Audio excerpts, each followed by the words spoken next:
Hello yes welcome back to my YouTube channel the genius physicist. Dear students, आज हम discuss करेंगे about conversion of energy. Energy कैसे convert होती है ये चीज डिस्कस करेंगे। हमने प्रीवियस लेक्चर में डिस्कस किया है कि पावर क्या होता है, वर्क क्या होता है, ये चीजें डिस्कस कर ली है। ओके, तो अभी डिस्कस कर देंगे जो एनर्जी हम किस तरह से कन्वर्ट कर सकते हैं, ये भी डिस्कस करेंगे इस लेक्चर में। और दूसरी बात हम ये डिस्कस करेंगे कि हमारे पास एनर्जी के कुछ सोर्सेज होते हैं। एक होते हैं रीन्यूएबल सोर्सेस ऑफ एनर्जी और एक सोर्स होते हैं जो नॉन रीन्यूएबल होते हैं सोर्स ऑफ एनर्जी। ओके, उन सोर्स ऑफ एनर्जी को डिस्कस करते हैं और ये भी डिस्कस करते हैं कि एनर्जी जो है ना कैसे कन्वर्ट होती है और एनर्जी कैन बी कन्वर्टेड। हमारे पास गिवन है फर्स्टली वो है फॉसिल फ्यूल एनर्जी, दूसरी है हाइड्रो इलेक्ट्रिक एनर्जी, तीसरी है solar energy, geothermal energy, nuclear energy, wind energy और ये इनकी एप्लीकेशंस बायोमास एनर्जी और टाइडल एनर्जी। ओके, ये आइए कि अभी देखें कि फॉसिल फ्यूल क्या होता है। फॉसिल फ्यूल एनर्जी ये एक्चुअली हमें मिलती है जो डिकेड प्लांट होते हैं या एनिमल्स, जो प्लांट मर जाते हैं या इंसान मर जाते हैं, जमीन में दफन हो जाते हैं, उनके डीके होने के बाद, इसका मतलब उनके ब्रेकिंग के बाद हमें जो एनर्जी मिलती है वो एक्चुअली होती है fossil fuel energy. Fossil fuel energy क्या होगी? तो simply energy which is obtained after the decaying of plants and animals. Plants और एनिमल्स के डीके होने के बाद जो हमें एनर्जी मिलती है उस एनर्जी को हम कहते हैं this is a fossil fuel energy. तो ये किधर से आती है? प्लांट और एनिमल के डीके होने के बाद। सपोज करें प्लांट डीके हुआ है, जब प्लांट डीके होता है तो हमें मिलते हैं क्रूड ऑयल या हेवी ऑयल्स वगैरह हो गए, वो हमें मिल सकते हैं। डीके होने से क्या क्या मिलता है हमें, कौन सी एनर्जी किस में कन्वर्ट होती है? ये क्रूड ऑयल हो गया या हमारे पास ऐसे कहते हैं कोल हो गया या डिफरेंट गैस वगैरह हो गई, हमें ये मिलती है। ओके, तो ये क्रूड ऑयल और ये coal. So it means the source of crude oil and coal is actually fossil fuel. इनका जो सोर्स है वो क्या है? वो ये है। तो ऐसी एनर्जी जो प्लांट्स या एनिमल्स के डीके होने के बाद मिले उस एनर्जी को कहते हैं फॉसिल फ्यूल एनर्जी। और ये कन्वर्ट होती है किसमें? क्रूड ऑयल में और कोल में, जिसको कोयला कहते हैं। कोयला, ओके, कोयला। अभी क्या है? Hydro electric energy. Next one energy क्या है? Hydro electric. ये हाइड्रो इलेक्ट्रिक एनर्जी तो आप नाम से ही जो है ना प्रॉपर वे से समझ सकते हैं। ऐसी energy hydroelectric, it means there is water and electricity, there is combination of water and electricity. Hydro means water, electric means electricity। तो ऐसी एनर्जी जो वाटर से मिले उस एनर्जी को कहते हैं हाइड्रो इलेक्ट्रिक। बल्कि जो इलेक्ट्रिकल एनर्जी है जो वाटर से मिल सकती है उस एनर्जी को कहते हैं हाइड्रो इलेक्ट्रिक एनर्जी। वो कैसे मिलते हैं, वो क्या मैकेनिज्म है इसका? सपोज करें, आप अज्यूम करें ये कोई पहाड़ है, इस पहाड़ से पानी डाउनफॉल करता है। क्या है? ये वाटर है H2O, ये डाउनफॉल करता है। ओके, नीचे हमें रखा है टरबाइन। क्या रखा है? टरबाइन। जैसे ये पानी इस टरबाइन पर फॉल करेगा, when this water will fall on the turbine, this turbine will rotate। ये टरबाइन क्या करेगा? रोटेट करेगा। इसमें काइनेटिक एनर्जी पैदा होगी। जैसे ये पानी इस टरबाइन पर, इसको कहते हैं टरबाइन, जैसे ये टरबाइन रोटेट करेगा तो इसमें आएगी mechanical energy means kinetic energy. वो काइनेटिक एनर्जी कन्वर्ट होती है किसमें? वो कन्वर्ट होती है इलेक्ट्रिकल एनर्जी में। हम बिजली को चार्ज कर सकते हैं। So through this hydro power के थ्रू हम जो है ना बिजली को चार्ज कर सकते हैं। Hydro power means water power. जैसे वाटर फॉल करेगा टरबाइन के ऊपर, टरबाइन रोटेट करेगा। जैसे टरबाइन रोटेट करेगा तो क्या होगा? जो मैकेनिकल एनर्जी है या काइनेटिक एनर्जी जिसको कहते हैं वो कन्वर्ट होगी किसमें? इलेक्ट्रिकल एनर्जी में। इलेक्ट्रिकल एनर्जी तो क्या पैदा होगी? बिजली पैदा होगी। सो it means main source of electrical energy is what? Water, H2O, water is the main source of hydroelectric energy। okay, बिजली पैदा करने का जो मेन सोर्स है वो क्या है, वही वाटर है। आए दूसरी तरफ वो है सोलर एनर्जी। तीसरी क्या है, सोलर एनर्जी। ऐसी एनर्जी जो हमको सनलाइट से मिले, उस एनर्जी को कहते हैं सोलर एनर्जी। सोलर एनर्जी में एक्चुअली क्या होते हैं, हम सोलर पैनल्स यूज करते हैं, जिसको हम सोलर प्लेट भी कहते हैं। वो क्या करती है, सोलर प्लेट जो सनलाइट है उसको कन्वर्ट करती है इलेक्ट्रिसिटी में, बिजली में कन्वर्ट करती है। तो एनर्जी कैसे कन्वर्ट होती है, देखिए सोलर एनर्जी क्या है, इट मींस सनलाइट एनर्जी। जैसे ही सनलाइट एनर्जी सोलर पैनल पर गिरेगी, सोलर प्लेट पर गिरेगी, तो क्या होगा, ये सोलर प्लेट इस सोलर एनर्जी को, लाइट एनर्जी को कन्वर्ट करेगी इलेक्ट्रिकल एनर्जी में, इलेक्ट्रिसिटी पैदा होगी।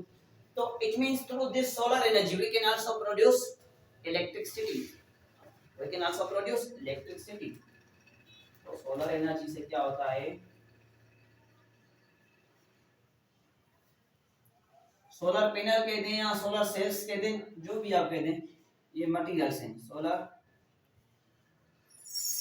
सेल्स या पैनल्स। ये क्या करते हैं, इस एनर्जी को कन्वर्ट करते हैं इलेक्ट्रिकल एनर्जी में। सोलर एनर्जी की इस तरह कन्वर्जन होती है इलेक्ट्रिकल एनर्जी में। ओके, इस वजह से ये कन्वर्ट हो सकती है। आइए थर्मल एनर्जी की तरफ। जियो थर्मल एनर्जी, जियो की मीनिंग होती है अर्थ। जियो की मीनिंग ये नहीं है जिंदा, जियो की मीनिंग क्या है, जियो की मीनिंग है अर्थ। वो energy geothermal, it means this is there is concept of temperature because this is geothermal energy, geothermal energy। अब देखिए हमारे पास जो अर्थ है, अर्थ के हम जितना नीचे जाते हैं, अर्थ के हम जितना नीचे जाते हैं, ये मैं क्वेश्चन थोड़ा सा रिमूव कर देता हूँ, थोड़ा सा समझना आपको। जियोथर्मल का थोड़ा सा प्रॉपर वाले कॉन्सेप्ट लें। देखिए सपोज करें हमारे पास ये क्या है, एक अर्थ, दिस इज अर्थ। हम जैसे ही अर्थ के नीचे जाते हैं,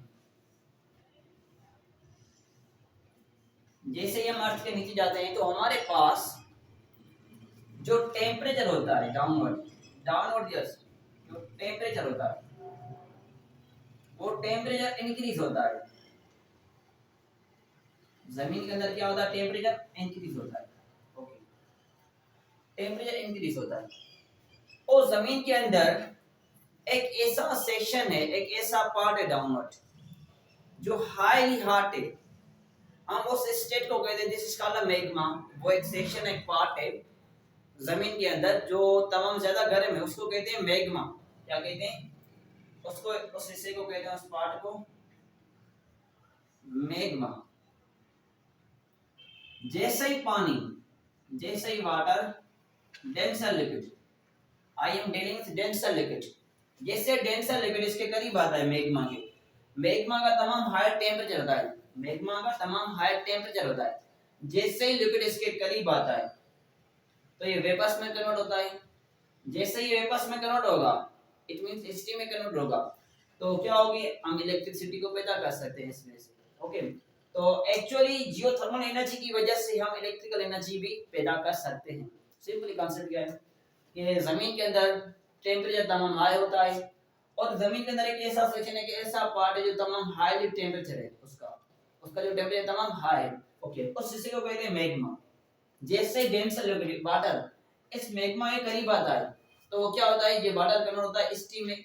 जैसे ये स्टीम में कन्वर्ट होगा, तो हमारे पास जो है ना, इस वे से इस प्रोसेस को फॉलो करते हुए वी कैन प्रोड्यूस इलेक्ट्रिसिटी, हम इलेक्ट्रिसिटी को तैयार कर सकते हैं। ओके, तो ये बातें आपको माइंड में होनी चाहिए कि डाउनवर्ड अर्थ टेम्परेचर क्या होता है, हाई होता है, और जो तमाम जिस मटेरियल का हाई टेम्परेचर होता है, जिस सेक्शन का हाई मटेरियल होता है, उसको क्या कहते हैं, उसको कहते हैं magma, that is called magma. Okay, जैसे ही वाटर मैग्मा की तरफ आएगा, तो वाटर को ये मैग्मा कन्वर्ट कर देगी किस में, स्टीम में। स्टीम के थ्रू हम इलेक्ट्रिसिटी को तैयार कर सकते हैं, we can produce electricity. Is it clear? Okay. आइए न्यूक्लियर एनर्जी की तरफ। न्यूक्लियर एनर्जी एक ऐसी एनर्जी है जो न्यूक्लियर रिएक्शंस के थ्रू हम अचीव कर सकते हैं। ये न्यूक्लियर एनर्जी एक ऐसी एनर्जी है जो हम न्यूक्लियर रिएक्शंस के थ्रू अचीव कर सकते हैं। कैसे, मैं इसको रिमूव कर देता हूँ। तो न्यूक्लियर एनर्जी उस एनर्जी को कहते हैं such energy which can be obtained by the nuclear reactions. ऐसी एनर्जी जो न्यूक्लियर रिएक्शंस के प्रोसेस के थ्रू हम अचीव कर सकते हैं, उस एनर्जी को क्या कहते हैं? That is called nuclear energy. Okay, suppose करें मैं आपको एक एग्जांपल देता हूं। ये कोई न्यूट्रॉन है, हमने इसको इंड्यूस करवाया है एक यूरेनियम के 235 एलिमेंट में। जब हम इस न्यूट्रॉन को इंड्यूस कराते हैं यूरेनियम में, तो हमारे पास जो बाय प्रोडक्ट आती है, जो आउटपुट आती है, वो होती है क्रिप्टॉन और बेरियम। क्रिप्टॉन और बेरियम प्लस में अमाउंट ऑफ एक एनर्जी रिलीज होता है, एक एनर्जी रिलीज होती है। ओके, इस एनर्जी को कहते हैं बाइंडिंग एनर्जी, या जिसका नाम है न्यूक्लियर एनर्जी। तो ऐसी एनर्जी जो न्यूक्लियर रिएक्शंस के थ्रू हम अचीव करते हैं, उनको क्या कहते हैं? उनको कहते हैं न्यूक्लियर एनर्जी। अच्छा, ये बात मायने होनी चाहिए, जब ये रिएक्शन होता है तो 3 न्यूट्रॉन्स निकलते हैं। कितने? 3 न्यूट्रॉन्स निकलते हैं। ओके, और इस रिएक्शन को कहते हैं न्यूक्लियर फिशन रिएक्शन। और एक होता है न्यूक्लियर फ्यूजन रिएक्शन, जिसमें 2 न्यूक्लियर कंबाइन होते हैं, एक हेवी न्यूक्लियर मिलता है, उसको कहते हैं न्यूक्लियर फ्यूजन रिएक्शन। इसको कहते हैं nuclear fission reaction. Okay, simply अभी इनमें डिटेल में नहीं जाएंगे क्योंकि अभी हमारा ये टॉपिक नहीं है, so that's why you must be keep in mind ये पॉइंट्स। तो ऐसी एनर्जी जो हम न्यूक्लियर रिएक्शंस के थ्रू अचीव करते हैं, उनको क्या कहते हैं? Nuclear energy.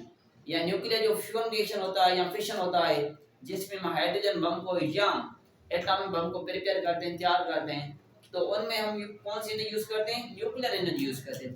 क्योंकि वहां पर क्या होता है? न्यूक्लियर फिशन रिएक्शंस होते हैं और न्यूक्लियर फ्यूजन रिएक्शंस होते हैं। न्यूक्लियर फिशन और फ्यूजन रिएक्शंस में हम जो एनर्जी यूज करते हैं या जो हमें आउटकम में आती है, वो क्या आती है? वो आती है न्यूक्लियर एनर्जी। ओके, ये हमारे पास न्यूक्लियर एनर्जी। और लास्ट में जो थी हमारे पास वो थी विंड एनर्जी। कि विंड एनर्जी क्या है? आपने देखा होगा किसी रास्ते में जाते हुए कि हमारे पास टरबाइंस लगे होते हैं। टरबाइंस कह दे या आप टरबाइन ना कहें तो अच्छा होगा, फैंस लगे होते हैं। क्या? फैंस, पंखे इस तरह से लगे होते हैं। आपने ये चीज ऑब्जर्व की होगी आई थिंक।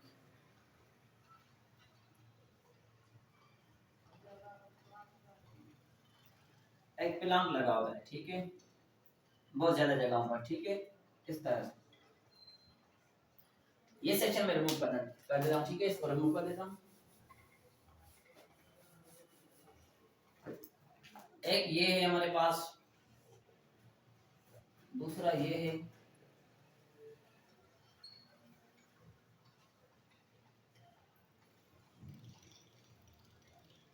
ठीक है, तीसरा सपोज करेंगे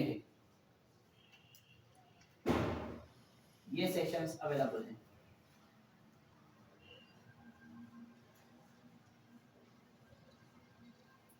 ये सेक्शंस अवेलेबल है हमारे पास। जैसे ही एयर इन सेट करती है, क्या? जैसे ही एयर इन सेट करेगी, एयर इन पर अपना प्रेशर लगाएगी, फोर्स लगाएगी, तो क्या करेंगे? ये जो फैंस हैं ये रोटेट करेंगे, ठीक है, ये fans will try to rotate. ये फैंस रोटेट करते हैं। जब भी ये फैंस रोटेट करते हैं तो इनमें पैदा होती है मैकेनिकल एनर्जी, जिसका नाम है काइनेटिक एनर्जी। क्या? Mechanical energy. और मैकेनिकल एनर्जी जो जनरेटर्स होते हैं, जनरेटर्स इस मैकेनिकल एनर्जी को कन्वर्ट करते हैं इलेक्ट्रिकल एनर्जी में। तो विंड एनर्जी को हम इस तरह से कन्वर्ट कर सकते हैं इलेक्ट्रिकल एनर्जी में। ये हमारे पास फैंस लगे, जैसे हवा लगेगी तो मैकेनिकल एनर्जी पैदा होगी, काइनेटिक एनर्जी पैदा होगी। जो जनरेटर्स हैं, जनरेटर्स क्या करते हैं? जो इसकी मैकेनिकल एनर्जी है उसको कन्वर्ट करेंगे इलेक्ट्रिकल एनर्जी। ओके, तो ये हमारे पास विंड एनर्जी। और इनकी एप्लीकेशंस थी, एक है बायोमास एनर्जी और एक है टाइडल एनर्जी। एक है बायोमास एनर्जी और एक है टाइडल एनर्जी। बायोमास एनर्जी उस एनर्जी को कहते हैं जो ऑर्गेनिक मटेरियल से मिलती है। Keep in mind, biomass energy किसको कहते हैं? या मैं रिमूव कर देता हूं, इधर लिखना क्लियर है, रिमूव कर दो, ये फैंस रिमूव कर देता हूं। एक है हमारे पास biomass energy, biomass energy. Biomass energy का एक्चुअली जो सोर्स है वो है, जस्ट लाइक हमने पढ़ा था फॉसिल फ्यूल, सेम वे से ये भी है। इनमें भी क्या होता है? बायोमास में जो हमारे प्लांट्स होते हैं, डिकेड प्लांट्स या एनिमल्स होते हैं, जब वो डिस्ट्रॉय हो जाते हैं तो एक्चुअली वो कन्वर्ट हो जाते हैं एक मटेरियल्स में, जिनको हमने जैसे कहा क्रूडल हो गया, ऑयल हो गया, इस तरह से कन्वर्ट हो जाते हैं। ओके, तो सेम में से ये बायोमास एनर्जी भी कन्वर्ट होती है बायोमास गैस में। किसमें? बायोमास गैस में कन्वर्ट हो जाती है। और भी मटेरियल्स हैं जिनमें ये कन्वर्ट हो जाती है। एक्चुअली बायोमास एनर्जी का जो सोर्स होता है वो होते हैं ऑर्गेनिक मटेरियल्स। क्या? Organic material.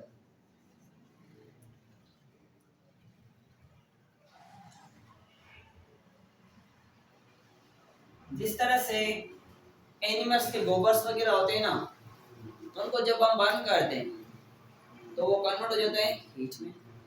Actually biomass energy में क्या होता है, बायोमास एनर्जी में एक्चुअली जो है ना केमिकल एनर्जी स्टोर होती है।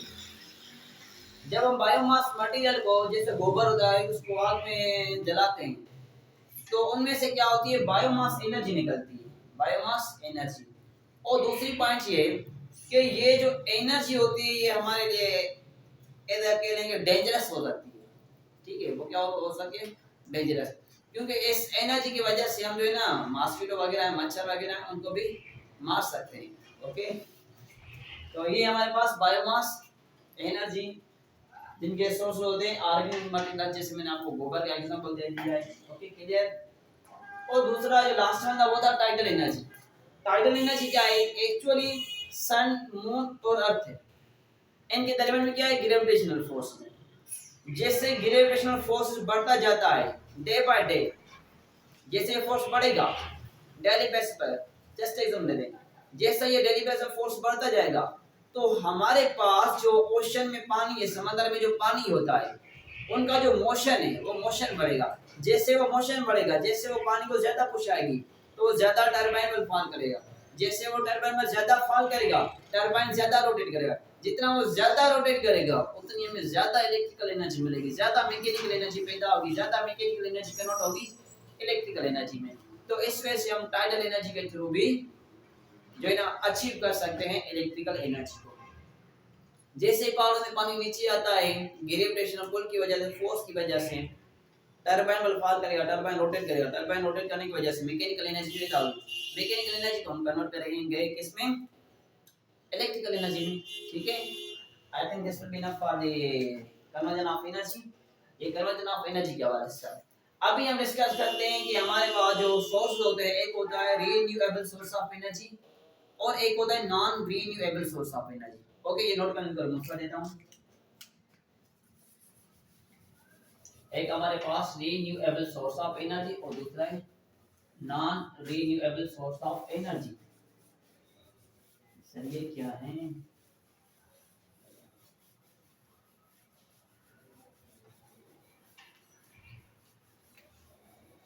हमारे पास सोर्स ऑफ एनर्जी, हमारे पास जो मेजर सोर्स है वो इन दो, ऐसे कहते हैं, टाइप ही कहते हैं, कोई इशू नहीं है। ठीक है, एक होता है रीन्यूएबल सोर्स ऑफ एनर्जी, दूसरा होता है non renewable source of energy. Renewable source of energy किसको कहते हैं, रीन्यूएबल सोर्स ऑफ एनर्जी उस सोर्स को कहते हैं जिसको हम अगेन एंड अगेन यूटिलाइज कर सकें। उन सोर्स ऑफ एनर्जी को कहते हैं कि ये रीन्यूएबल है। रीन्यूएबल मींस अगेन न्यू कर सकते हैं, अगेन यूटिलाइज करते हैं, which can be utilized again and again, that is called renewable source of energy. Just like आपको मैं एग्जांपल देता हूँ, सोलर एनर्जी हमारे पास। अच्छा, एक दिन हमने सोलर प्लेट से काम लिया, क्या दूसरे दिन वो सोलर प्लेट काम नहीं आएगी, या जो सनलाइट है वो काम नहीं करेगी, करेगी, तीसरे दिन भी करेगी, चौथे दिन भी करेगी, कंटिन्यूस करेगी।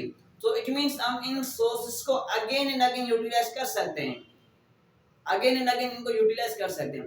तो इन सोर्सेस ऑफ एनर्जी को कहते हैं these are renewable source of energy which can be utilized again and again. Sir लिख लो ना। ओके,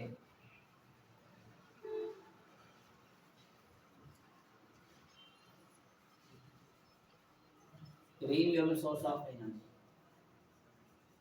ये ऐसे सोर्स हैं, source of energy which can be utilized again and again। ऐसे एनर्जी के सोर्सेस जिनको हम अगेन एंड अगेन यूटिलाइज कर सकें, बार बार यूटिलाइज कर सकें। जैसे मैंने आपको एग्जांपल दिया, हमारे पास कोई सोलर प्लेट है, ये क्या है, सोलर प्लेट है, ठीक है। जैसे ही लाइट रेज या सन रेज इस पर फॉल करेगी तो क्या होगा, फोटो इलेक्ट्रिक इफेक्ट होगा। क्या होगा, फोटो इलेक्ट्रिक इफेक्ट होगा, इलेक्ट्रॉन्स इंजेक्ट होंगे। सिंपली बता दूं क्या होगा, जैसे कि रेज फॉल करेंगे इस पर, फोटॉन्स फॉल करेंगे, ये क्या एक्चुअली फोटॉन्स है। जैसे ये फोटॉन्स इस प्लेट पर आएंगे तो यहाँ पर जो इलेक्ट्रॉन्स है इनमें वाइब्रेशन पैदा होगी, ये मूव करने लगेंगे, ठीक है, वाइब्रेट करने लगेंगे। तो क्या होगा, ये जो फोटॉन्स है, जो सोलर एनर्जी है, कन्वर्ट होगी इलेक्ट्रिकल एनर्जी में। हमने ये एक दिन किया, ठीक है, फिर हम ये सारा प्रोसेस जो है ना 1 साल के बाद करते हैं, दूसरे साल में करते हैं। तो दूसरे साल के बाद भी ये सेम प्रोसेस हम रीअगेन कर सकते हैं, यूटिलाइज दोबारा कर सकते हैं। ऐसा नहीं कि हमने अभी सोलर प्लेट लिए, इस साल यूज किए तो 2025 में हम ये यूज नहीं करेंगे, नहीं, यूज कर सकते हैं। This can be utilized again and again, हम इनको बार बार यूटिलाइज कर सकते हैं। तो ऐसे सोर्सेस को कहते हैं, these are called renewable source of energy. जिसमें एग्जांपल है सोलर एनर्जी का, किसका, सर सोलर एनर्जी का।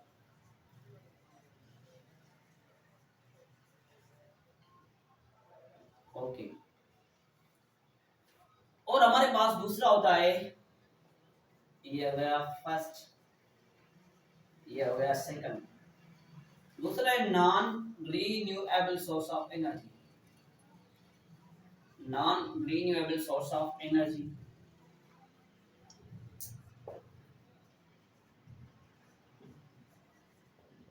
हम इनको अगेन एंड अगेन यूटिलाइज कर सकते हैं, बार बार इसको प्रोसेस में ले सकते हैं, अगेन एंड अगेन यूटिलाइज कर सकते हैं, ठीक है। इसको हम अगेन एंड अगेन यूटिलाइज नहीं कर सकते।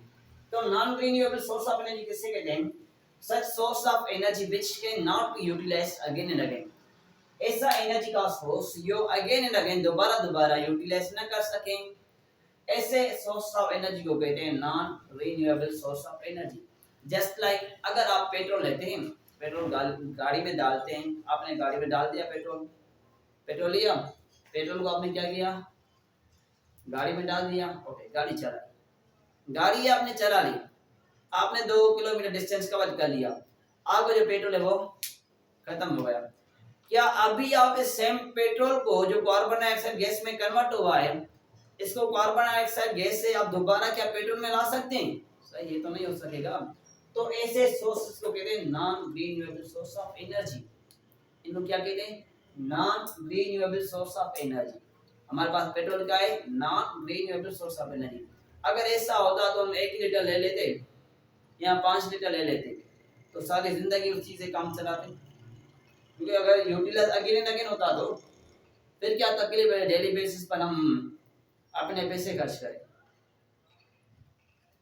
तो ये तो कॉमन सेंस की बात है कि जो पेट्रोल है वो क्या है, non renewable source of energy. ये दोबारा हम यूटिलाइज नहीं कर सकते, बार एंड बार यूटिलाइज नहीं कर सकते, अगेन एंड अगेन यूटिलाइज नहीं कर सकते।